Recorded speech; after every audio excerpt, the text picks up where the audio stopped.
Welcome to From Doubt to Destiny, the podcast where dreams come alive. I'm Eden Ryder, the Dream Maker. And I'm Stacie Trott, the Queen Maker. We're here to give your dreams the royal treatment that they deserve. Get ready to unlock your queen and unleash her dreams. I'm Stacie Trott here with my co-host, Eden Ryder. I love just letting her prompt her to say her own name. So thank you for joining us today. We don't know if you're returning or if this is your first episode. We'd like to say up front that we like to set up each episode with a topic, a tension around that topic, a transformational series of thoughts, some we may have had before we had the conversation today, others that we'll discover in the course of this conversation, and then ending with some takeaways, things that are things we've learned, things we've tried that works, things we discovered in the course of our conversations, calls to action, things that you can take away that hopefully you'll say, you know, I'm thinking about this differently and I want to make some changes as a result of this conversation. This topic is definitely perfect for that. And the topic today is, are you driven or dragged by the things that you have in your life? I heard someone say this. I've not racked my brain because my brain's being utilized for a lot of things, but I do not recall where I heard driven or dragged. But when I did, it immediately resonated with me. And I think the context in which I heard it, the speaker was saying, are you driven or dragged by the things that you have in your life? And I just remember feeling really intrigued by the thought of looking at different aspects of my life and asking that specific question. And I have since repeated it in different rooms and to various people, and the response has always been, ooh, where I think each person is kind of tickled in the same way it tickled me to think, I don't know if I've ever asked myself that question or thought about it that way, but I kind of want to look at my life almost like holistically and then specifically and see what things maybe I might want to adjust or change if I look at it through the prism of driven or dragged. So that's the topic we're going to discuss today. And I think the best way to kind of just tee up what this topic means to me is what driven and dragged feel like. So drags are the things that I am feeling like I'm doing because I have to. I don't really want to. I can see myself maybe procrastinating around certain aspects connected to it. I'm just having a hard time feeling excited about it. And there's like a weightiness to it. I don't have to feel all those things, but it can be one or more of those things. Those are areas that I'm feeling dragged by. And something Eden has, said enough times that I'm like, yes, make sure you're looking at it this way. No judgment around the things I'm feeling dragged by, just an observation of this is how I'm feeling, and without getting a charge or you shouldn't be doing it because you're feeling this way. It's just I'm observing that this is what I'm feeling and I'm able to be honest enough about it. And at first you just observe and then you can decide later if you're going to do something to change it. And then the dragged, that's the dragged. The driven I would describe as I'm excited about it. When I think about it, I want to move closer to it. I'm talking about it. My face lights up when I think about it. I might be doing something that's dragging me and I'm thinking about the thing that's driving me. It's like pulling me and I'm wanting to be pulled towards it. It's almost like a magnetic force that's saying, pay me attention.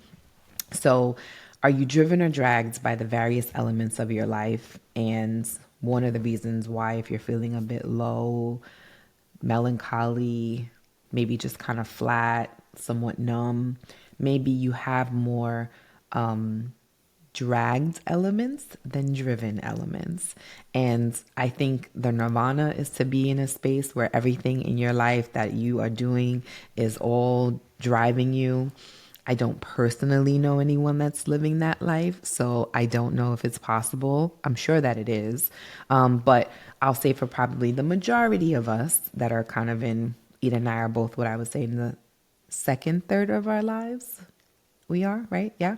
The first third being like 1 to 30, and then the second third being 31 to 60, and then the third being 60 plus or 61 plus. So we're in the second third of our lives, and there's a lot of busyness and responsibilities and changes, good and bad, that occur in that second third. So I don't know that everyone in that second third bucket, like we are, can remove all of the dragged items, but we can certainly do the analysis, do the observing.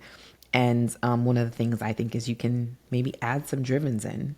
So the counterbalance of having maybe a few drivens, and maybe eventually if it's was dragged and no drivens, you can add some drivens in, and that kind of helps things start to feel better. And then eventually the hope is you can shift the calibration so there's more. If you're not watching and you're just listening, I'm doing a diagram with my hands of how the driven start to outweigh the drags, and I think that's the goal. And the nirvana would be like, let's just get rid of all the drags. But at least adding in some drivens would be a great place to start. So with that being said, I've explained what drivens and drags are to me. How did that question land for you, Eden, when you first heard it? I think I saw your eyes light up at like, when I first mentioned it. So what are you thinking about driven or drags? Yeah, no, I've always thought about the idea of just like passion, purpose, like that's always has been front of mind for me, but I've never heard it in the way of like driven or drags. So it's very catchy when you hear it. And then I always think about the driven more. I always think about more like passion, again, those exciting things. So I've always weighed a lot of the drag, the things you don't want to do, of like, well, you just have to do them. I think, Yeah. again, I don't know, there's a lot of stuff you just have to do, like whether you feel like it or not.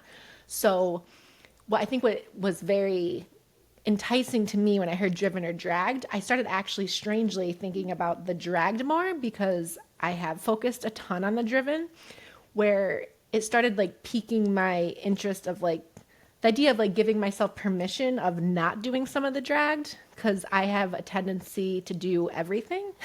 Or I feel like I have had kind of the thought process of like, I can do it, so I might as well do it, or like I'm good at it, so I should be doing it. So interestingly enough, this conversation, or that you saying that, made me start thinking about like, where in my life are those drags happening, and like where can I release them, and like what, like more evaluating of like, why am I doing this?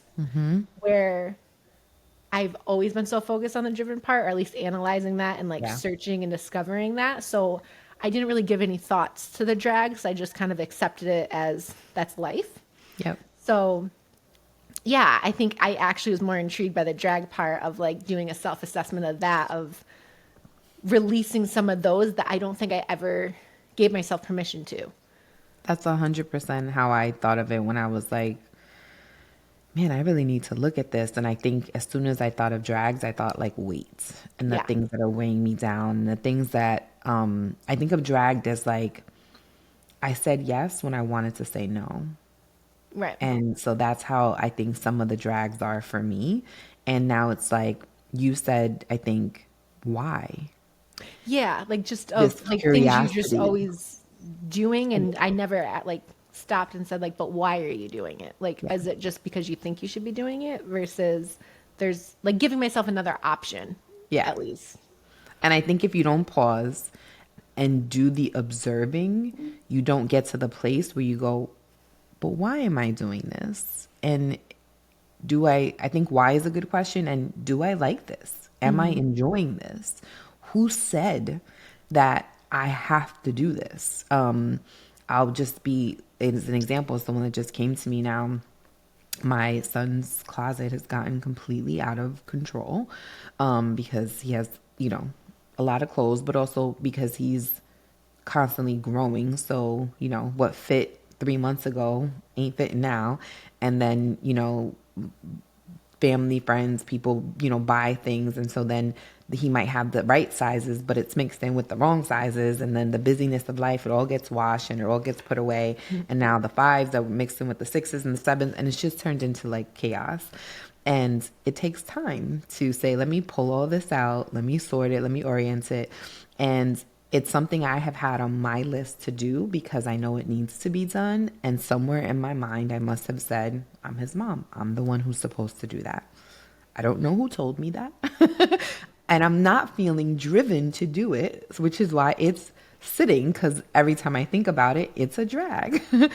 And I just happened to be on the phone the other day with my sister, and I was like, she was asking me some questions. She's one of the, people who buys him different things. And I think she was like, I bought him this and I can't find it. And I'm like, because his closet's a mess and I don't have time. And I just like let it all out. And she was like, I can handle that. And so she's like in his room right now as I'm sitting in my she shed in my basement, and she's got the TV on and she's like in there jamming and she's like laying it all out. And she's like having fun doing this thing that like, she's washing her clothes. So she's here with a different purpose, but she's like, I can, rather than sit around and just watch something, I can watch something and be moving my body. Mm-hmm. And so she's totally having fun doing this thing that like, it was on my drag list.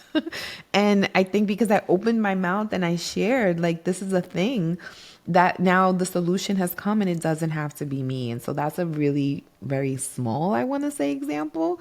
But I think it's one where I don't know that a big thing that keeps coming up for me is saying what is going on. It's speaking, it's telling a friend, it's being transparent. And in the doing that, some of the things maybe that are dragging you, someone else might be a driven. Love it. Yeah. Mm-hmm. Right? So like, I don't have to do it all. Part of how Eden and I ended up on this podcast together was like, I had an idea and I knew I needed to do it, but the details of getting it done, that's a drag for me. It's not my superpower.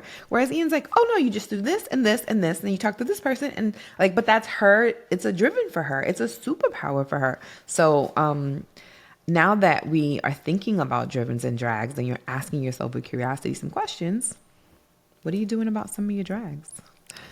Yeah. So it's interesting. I feel like I know the book we both recently read, like Who Not How, by Dan Sullivan and Dr. Benjamin Hardy. Mm-hmm. It's interesting what you just said. Like, I think it's Dan Sullivan, but there's one of the chapters where he talks about how like procrastination I don't know if he says superpower, but I'm going to use that terminology, mm-hmm. How it actually can be like a good mm-hmm. thing, mm-hmm. and how only if you then take the next step, but recognizing maybe it's telling you that you're not the person like meant to do this. So mm-hmm. you're procrastinating because if you either knew how to do it or if you wanted to do it, you would already be doing it. Yeah. So that next step can be like, kind of like you said, like something you don't desire to do or just to find the bandwidth. So you're like kind of procrastinating doing it. And then you happen to bring it up. And like your sister was the who that was like, I would love to do Correct. This. Correct. So I think reframing, and I have notoriously been bad at asking for help. Yeah. Or looking at as being a burden, mm-hmm. or that like people just offer, again, like that mind reading, that they would just know and offer to help. So you're struggling. Yeah. So I think like reading Who Not How was like very transformational. The fact of we're taught to kind of that you're supposed to like do everything yourself or like do it alone or not like collaborating. And so for me in this stage, there's a lot more of, I think, more building like a support system.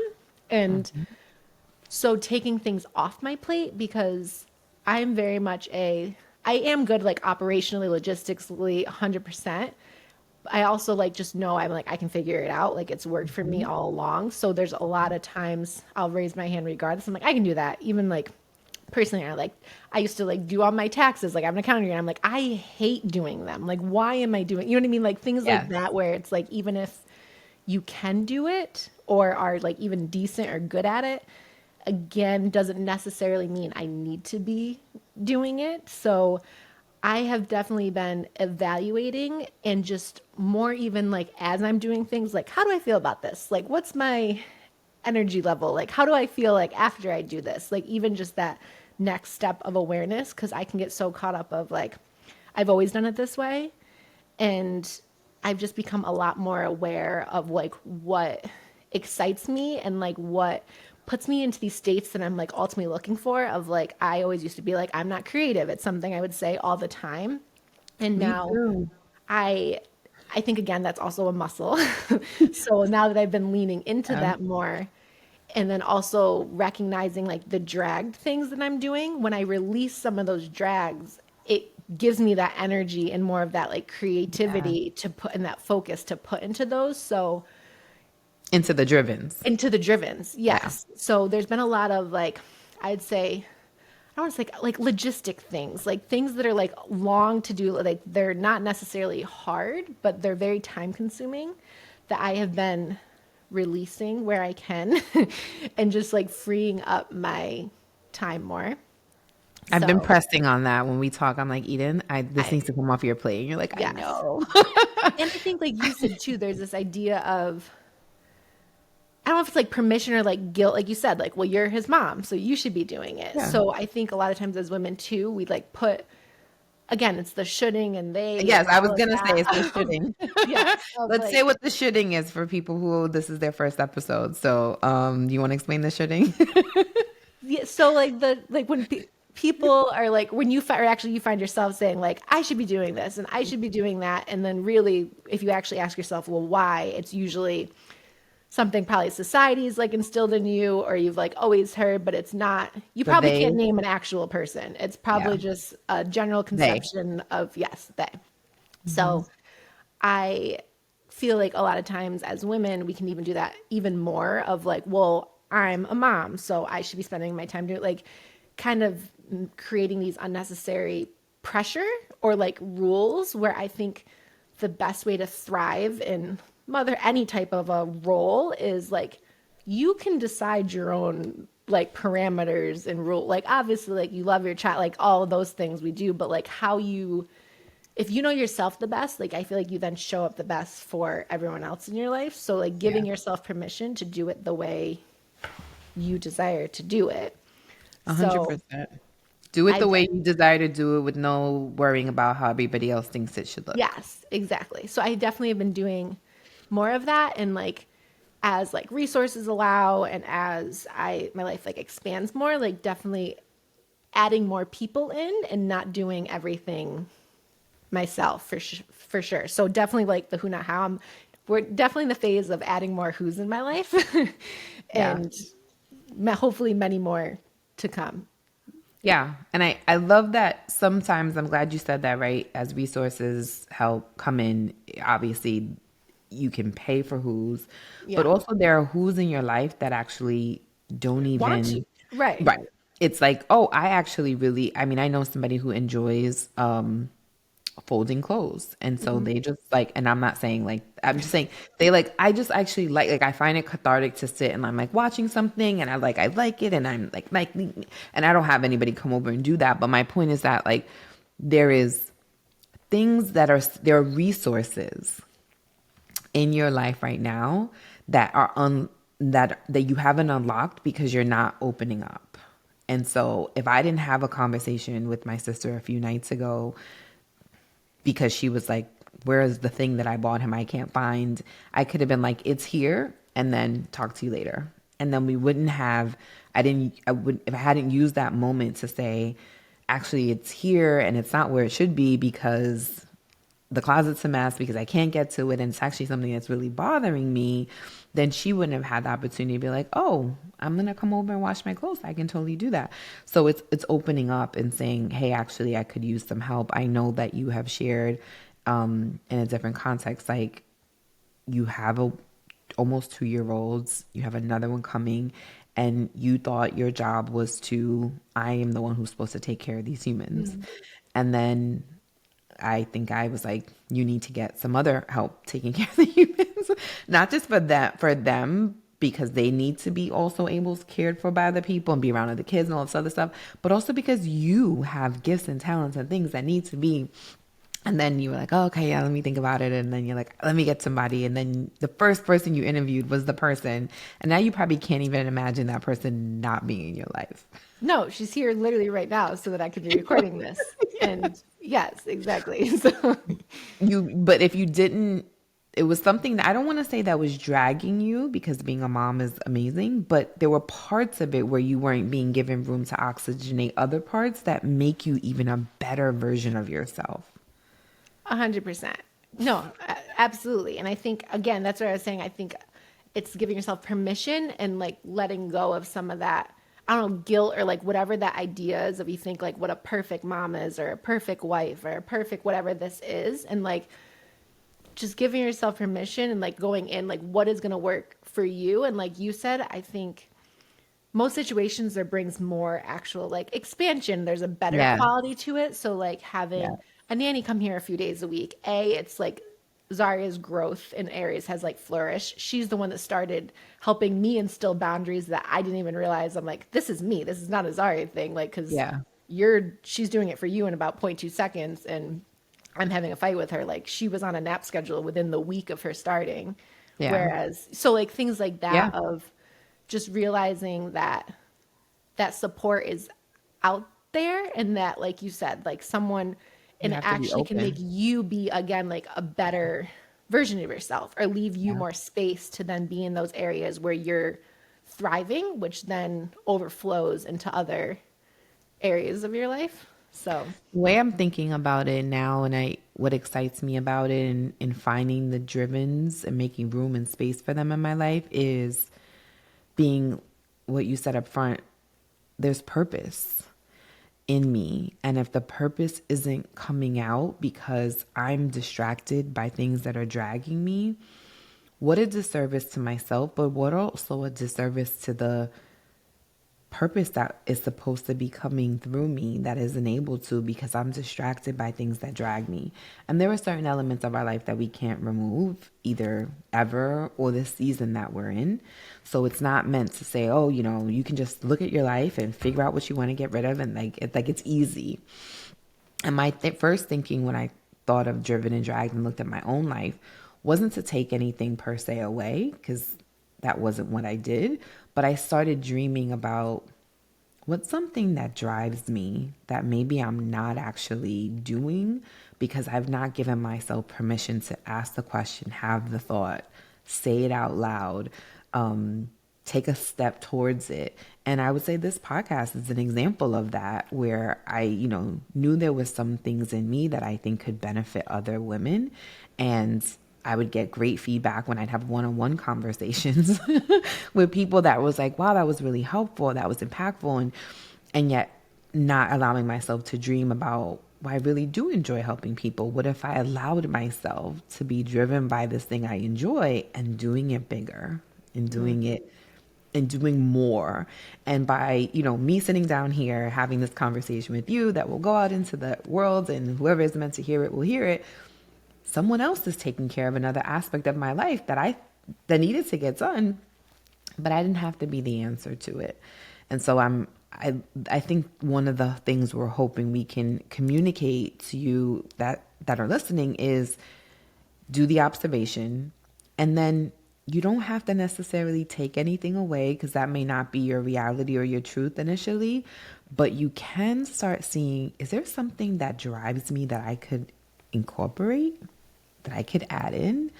I recently had dinner with a group of women, which was really cool because I suggested, and they thankfully were very excited to do it. Let's introduce ourselves because we didn't all know each other. And let's, say who we are, what we do. Okay, let's get past that part quick and say something interesting about yourself. And these women shared things about themselves that I thought were so interesting. Like, one girl was like a member of a club that she's been in for years with girlfriends, and they go around New York once a month and they try burgers at different places, and they rate them and they rank them, and they have a page on Instagram, and they have all these followers, and it's just this fun thing. And I mean, I think it's about the burgers for sure, but it's also about this community of connectivity that they've created, and they're having fun. And, I'm like, oh, let me find that page. And like, I love a good burger, all types of burgers, right? Veggie burgers, and if someone's done the research and can tell me some of the best places to go, I don't have to do that. I can just go be a part of the benefit of what you're doing for fun, and I benefit from it. So that's kind of how I think about things that are driving you. You're doing something that's like kind of feeling innately exciting to you. You've got some measure of a superpower that lets it happen. And then other people get to benefit from something you're doing that's actually bringing you a measure of joy. And the takeaway for me from that is we all win. You win because you're doing the thing that drives you. And then the people on the other side, it win because they're getting the benefit, the fruit that comes from this thing that you're doing that brings you joy. So I could think of a myriad of examples of that, but what's an example maybe of something that you've incorporated in your life, Eden, that is something that's driving you, that creates kind of like a smile on your face? Yeah, I think, yeah, I agree that you definitely can't What's a good always, driver for you? a good driver. Yeah. I mean, there's a lot. I'm grateful. I feel like I'm in a good place where there's like a lot of them right now. But I will say most specifically that right now I'm doing my coaching certification through Yes Supply, which I have dreamed out for a very long time. So that's something that's super exciting for me right now, as well as obviously this podcast.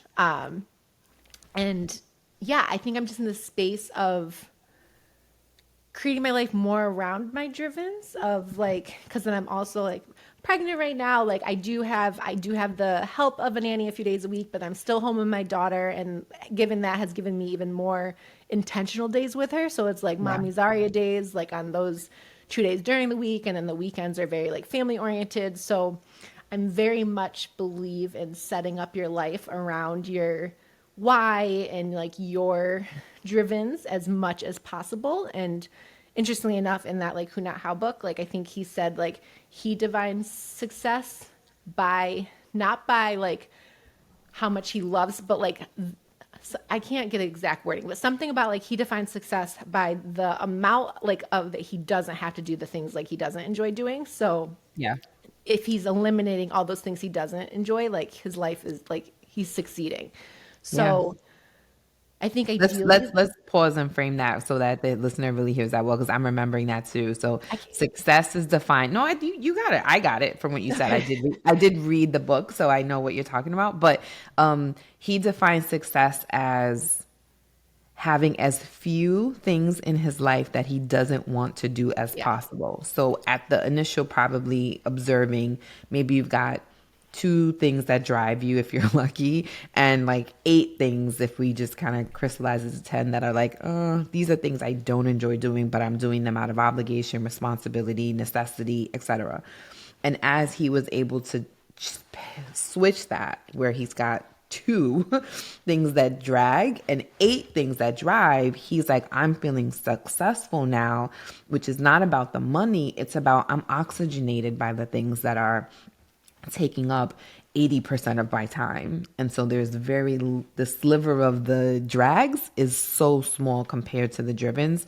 That's what makes me feel like I'm succeeding. And I think that's a really great way to think about it. And I love that it's not about money, Right. right? Like it's about following your passion, being on purpose, and figuring out where you can utilize your village. And that's really what I'm thinking of it as, like your network, the people in your life, in your phone, the people you're in community and connection with, to be some of the answers for the things that are dragging you.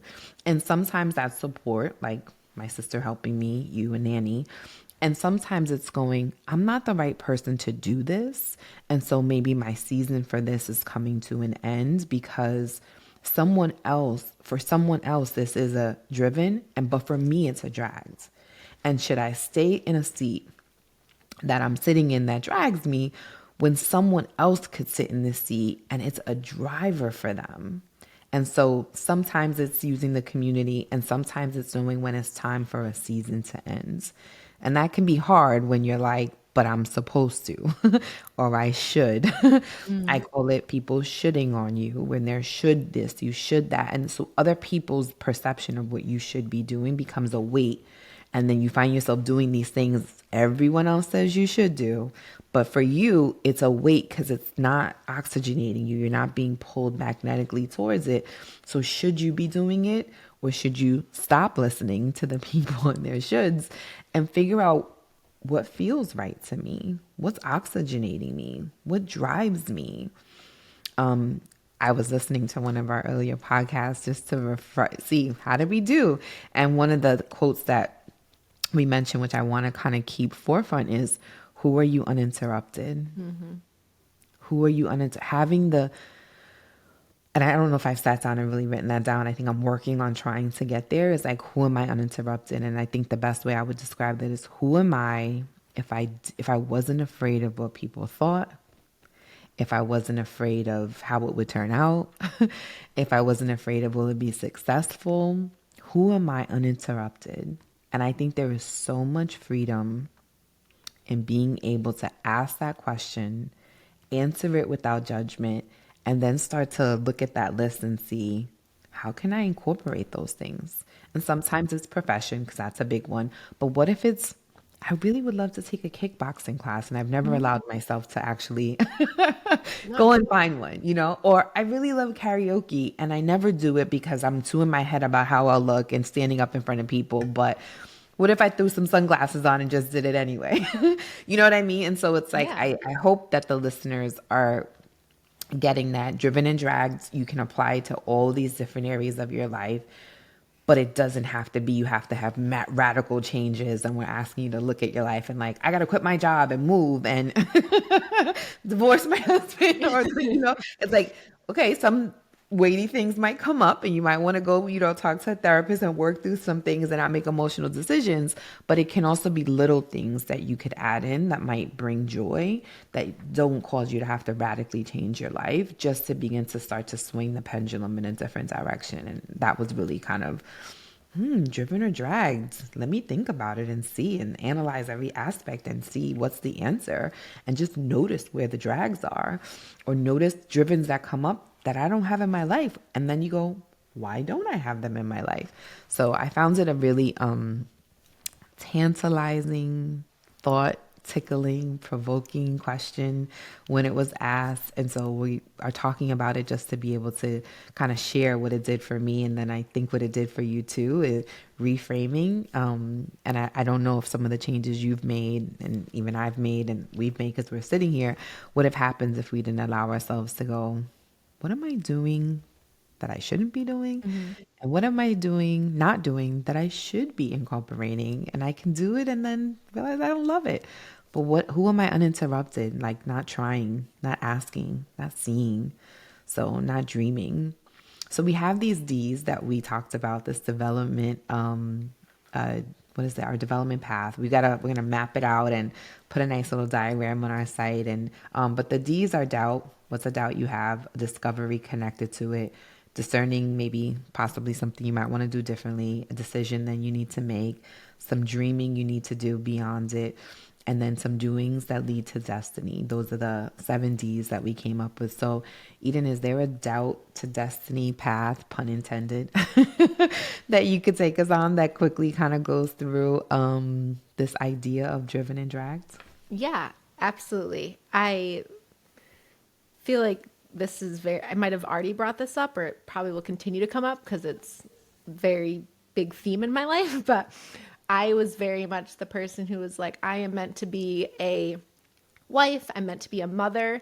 And I just wasn't born with that like passion or that thing outside of that. So I was always like envious of people who are, I'm like, it's so clear, like this is their like purpose, or they always knew what they wanted to do. So that was just truly what I thought.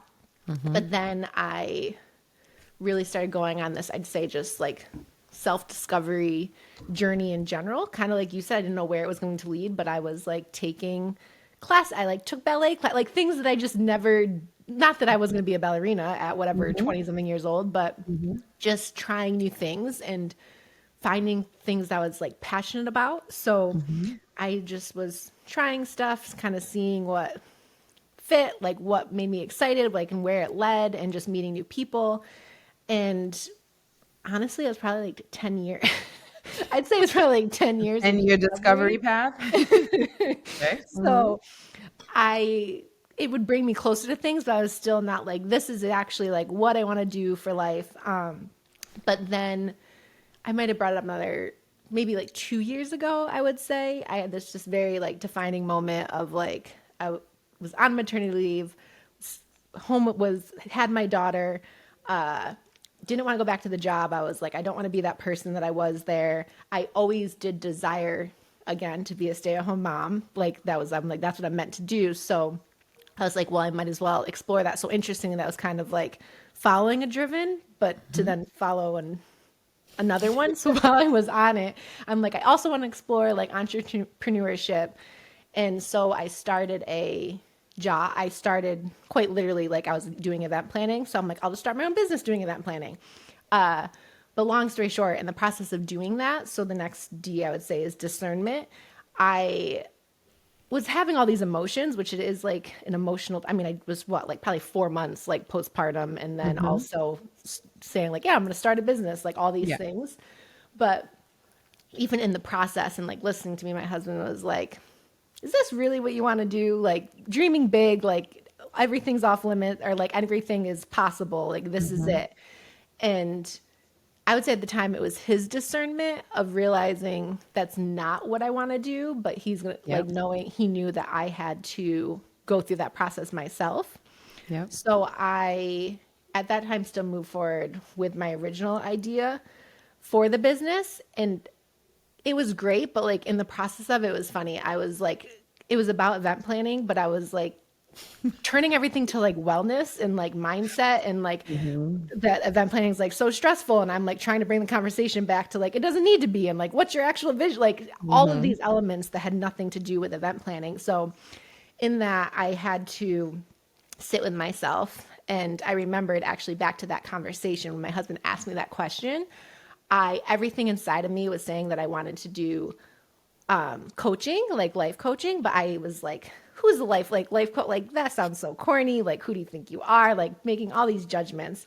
So long story short, I made the decision of like I am going to do this. I started daring to dream about like, well, what if you do this? So I was like, I actually spoke it out loud and shared it with my husband, expecting him to be like, what the heck? And of course he supported me. It was like, that makes sense. I knew you wanted to do something more like that all along.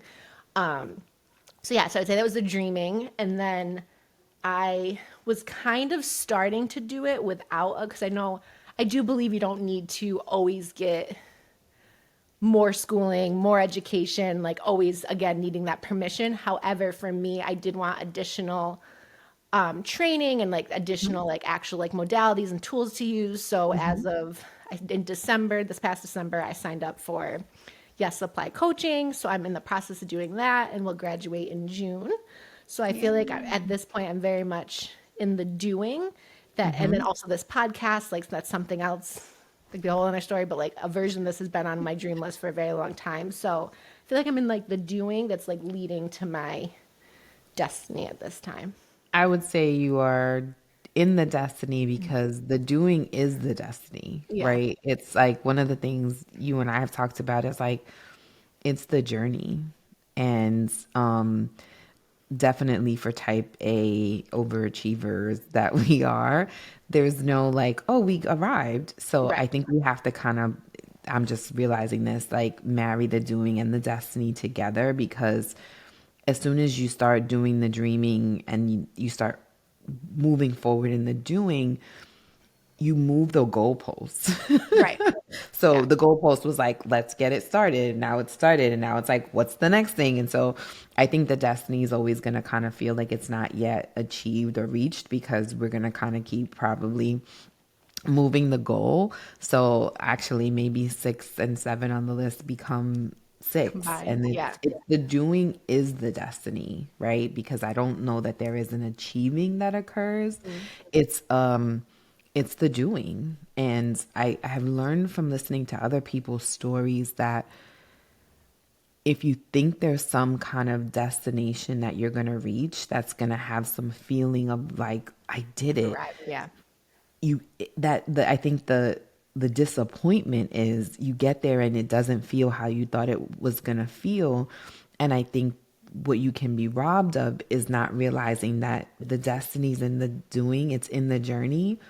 And so really try to enjoy the process as you're in it because that's the destination. Hmm. No, It's like doesn't absolutely. even make sense.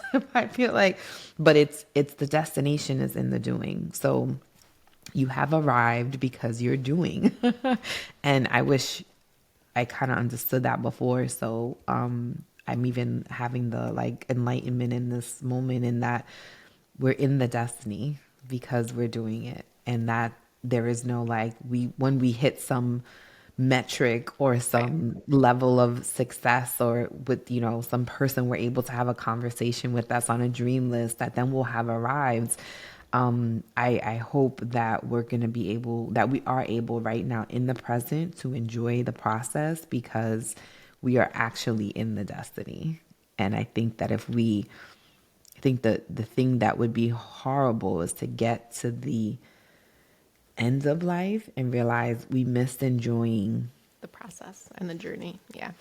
because that was it. It was it Right. right there. It's Right. almost like you're waiting for it, waiting for it, waiting for it, and it's like happening, and you're waiting for it, and so you're missing it because you're not present and realizing it's this, it's it, it's hugging our kids, it's watching the bubbles out the window that Zari is blowing while you're recording the podcast, and your husband's filming a show, and it's like you're in it right now. This is it, and it doesn't mean there won't be other great moments, but this is the moment.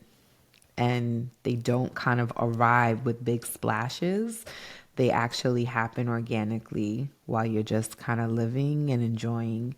And I'm super grateful for thinking like I feel like I'm getting that, so that I don't get to the end and I missed it. Absolutely. What a robbery to get to you hear people talk about, like, I won the Grammy and then I went home and I was like, why didn't that feel Right. like I thought it was gonna be? And why didn't I got in the rooms and then I was like, this isn't it. And it was like, it's the moments where you're in it and you're doing it. And thank you for sharing that story of that doubt to destiny development path. And I think it's just kind of like getting on the path. It starts with the doubt and becoming curious about it, and starting to like kind of pick at it and think about it and talk about it. And all of a sudden you start going down the path unintentionally. And this podcast, part of how we got here was me saying to my husband, I think there's more for me to do with my life. And I'm going to continue to ascend in the professional track that I'm on, but I know that I need to add in something else. I feel like there's something more. And he was like, talk to Eden. She events. That's what she does. And I'm like, and so like, it's like, had he not, who knows, right? And I can look back and see all these moments that, like, if they had not occurred, look at how we got here. So I hope that if you were listening to this whole thing and you got to this part, that you are going to look at your life and ask the question, am I driven or dragged? And apply it to as many areas as you are comfortable with. I challenge you to apply it to all of them. Because the hope is that you will look at each area and not judge. Not judge. So it's not about feeling bad about whatever Like the winning, answer losing. is, Yeah. right? It's not about feeling bad. It's not about like, oh, I get an A for this, I get a F for this. It's don't grade or judge, just observe, because that information will help open up spaces that maybe were not open because there was in curiosity. So open up some space to ask the question, am I driven or am I dragged? Observe, and then you will be surprised if you take those observations and just start talking about them in a safe place with whoever you have in your life, be it a therapist, a friend, a coworker, a spouse, a stranger. You don't have to have the person in your life. Strike up a conversation with a stranger. I've met so many interesting people just in the last like 6 months by participating in conversation with strangers that I won't take credit for initiating. Most of them my husband does. But even in that, like, conversations with strangers have created so much space and information. So if you're like, I don't have anybody to talk to, can you talk? Then you have the ability to have someone to talk to. So I've had conversations with waiters in restaurants when I went out to eat by myself that, gave me something that I didn't have before I had those conversations. So there are many ways that you can have conversations about the things that you're curious about. And we encourage you to ask the question, am I driven or dragged by all of the areas? And then take the developmental path that will be in the show notes and apply it and see what comes from it. The possibilities are endless, and there's lots of destiny that awaits. Until next time. Remember to unlock your queen and unleash her dreams.